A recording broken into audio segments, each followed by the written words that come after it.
फॉलेज का अटैक होता कैसे है, क्या क्या इसके साइंस एंड सिम्टम्स हो सकते हैं, या what's the reason behind it कि ये फॉलेज का ये स्ट्रोक हो रहा है आपको? ओके सो सबसे पहले तो अगर हम बात करें मेडिकली भी और रीज़न भी उसका अगर देखा जाए तो फॉलेज यानी कि स्ट्रोक होता क्या बेसिकली हमारे ब्रेन को कॉन्सिस्टेंट जो है चाहिए होता है ब्लड फ्लो एंड न्यूट्रिएंट्स, ठीक है। और ब्लड फ्लो लेकर क्या आता है? ऑक्सीजन। जब हमारे ब्रेन को ऑक्सीजन कुछ टाइम के लिए भी नहीं मिलती है तो वो अपने ब्रेन फंक्शंस को हाल्टर कर देता है। अच्छा। इस वे में जितने भी फंक्शंस जो ब्रेन हैंडल कर रहा था, हमारी पूरी बॉडी बेसिकली ब्रेन ही एक सेंटर है जो हैंडल कर रहा होता है। वंस वहाँ पे ऑक्सीजन सेचुरेशन या ऑक्सीजन की कमी हुई है तो जितने भी सारे नॉर्मल फंक्शंस वो हैंडल कर रहा था वो ख़त्म हो गए। इसने स्ट्रोक कॉज कर दिया। अब इसकी दो रीज़न हो सकती हैं। वो जो ऑक्सीजन का लेवल कम हुआ है या ऑक्सीजन ख़त्म हुई है वो दो वजूहात से हो सकती है। या तो कोई क्लॉट फॉर्मेशन वहाँ पे हुई है, विद इन द ब्रेन हुई है, या फिर बॉडी में कहीं और से वो क्लॉट ट्रैवल करता हुआ ब्रेन में वहाँ पे पहुँच गया और उसने फंक्शंस को बिल्कुल स्टॉप कर दिया। अब द थिंग इज कौन कौन से लोग ज़्यादा प्रोन टू स्ट्रोक हैं, रिस्क फैक्टर्स कौन कौन से? दो तरह के रिस्क फैक्टर्स हो सकते हैं। एक वो है जो कि हमारे बस में जो हम चेंज कर सकते हैं, एक वो है जो नहीं कर सकते। नहीं कर सकते की बात कर लेते हैं। 50+ एज हो गई, यूजली मेन में ज़्यादा स्ट्रोक के चांसेस होते हैं। बट एक डिफरेंट चीज़ ये कि अगर औरतों में फालिज का अटैक हो तो वो डेडली हो सकता है ज़्यादातर। उसके अलावा अगर आपके पास आपको पहले भी स्ट्रोक कभी हुआ है तो अब जो स्ट्रोक होगा वो ज़्यादा डेडली हो सकता है और स्ट्रोक के चांसेस आप में बढ़ गए। ये हम चेंज नहीं कर सकते। अब चेंज क्या कर सकते हैं कि हम अपना लाइफस्टाइल चेंज कर सकते हैं। अगर आप सारा दिन सेडेंट्री लाइफस्टाइल यानी बैठे हुए एक जगह पे आपकी क्लॉट फॉर्मेशन हो रही हैं, आपको पता नहीं है।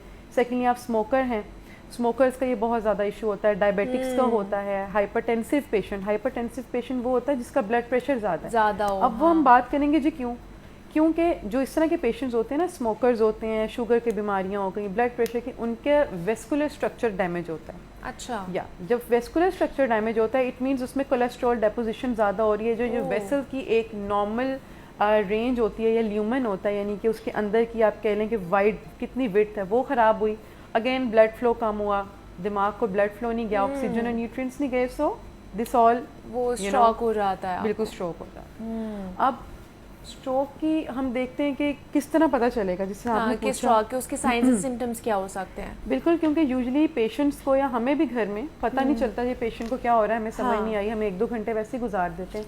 बट ये पता होना बहुत ज़रूरी है कि पेशेंट के क्या साइन एंड सिम्टम्स हैं जो कि फ़ौरन हमने जाना है। बेसिकली स्ट्रोक एक इमरजेंसी कंडीशन है। या जिनको ब्लड प्रेशर है या ये रिस्क फैक्टर्स उनको पता होना चाहिए, उनको तो ज़्यादा है ना। They should always be ready. अब उसमें हम एक मेडिकल में टर्म यूज़ करते हैं फास्ट, FAST।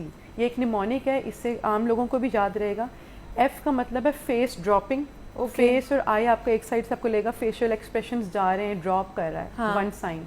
उसके बाद A, arms and legs weakness, अचानक से लगेगा जान निकल गई। हम कहते हैं ना बिल्कुल हमें हाथ पाँव सुन्न हो गए, ठंडे पड़ गए।